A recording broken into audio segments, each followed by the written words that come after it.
اللہ کے محبوب علیہ السلام کے ایک صحابی گھوڑا فروخت کر رہے ہیں، تو ایک صحابی اور آئے تو انہوں نے کہا کہ یہ گھوڑا بیچتے ہو؟ کہا ہاں بیچتا ہوں۔ کتنے کا؟ کہا 500 درہم کا۔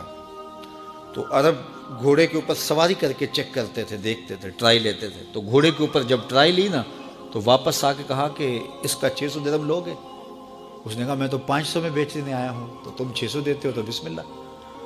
تو پھر وہ کہنے لگے اچھا 700 لوگے؟ انہوں نے کہا کہ مجھے اور کیا چاہیے؟ تو کہا نہیں یہ گھوڑا تمہارا تو 800 کا ہے۔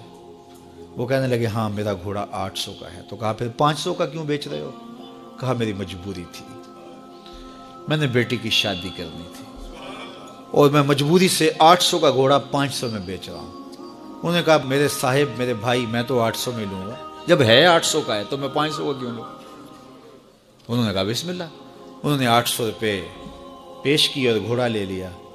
تو کہا کہ میری تو مجبوری تھی کہ میں نے بیٹی کی شادی کرنی تھی اور میں اس لیے گھوڑا 300 سستا بیچ رہا تھا، اور تم نے 800 کا لیا جب تمہیں 500 کا مل رہا تھا۔ کہا میری بھی مجبوری تھی۔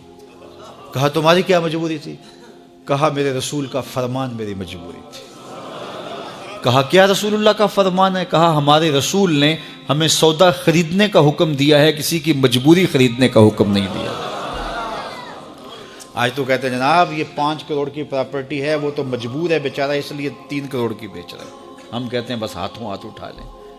یار اگر کوئی بندہ اپنا گھر بیچ رہا ہے اس لیے کہ وہ مجبور ہے اور وہ 1 کروڑ روپے کا ہے، تو ہم اس کو 50 کا کیوں خرید رہے ہیں؟ جب ہے 1 کروڑ کا، 1 کروڑ کا خریدے۔ اور جو ساری زندگی لوگوں کی مجبوریاں خریدتے ہیں، فلاں پراپرٹی فلاں کی مجبوری سے خریدی، فلاں پراپرٹی فلاں کی مجبوری سے خریدی، کچھ لوگ اس طاق میں رہتے ہیں کوئی مجبور ہو تو اس سے خریدیں۔ اللہ اکبر، پھر ایک وقت آتا ہے کہ یہ مجبور ہوتا ہے اور اس کی پراپرٹی کوڑیوں کے بل بک رہی ہوتی ہے۔ ہم نے اپنی آنکھوں سے ایسے مناظر دیکھے ہیں۔ تو کسی کی مجبوری نہ خریدیں، سودا خریدیں۔ طاق میں نہ رہیں کہ کوئی مجبور ہو تو سستا بیچے۔ جو اس کی قیمت ہے اس کی قیمت سے لیں، پھر دیکھنا کہ عرش کا رب اس کے اندر برکت کتنے ڈالتا۔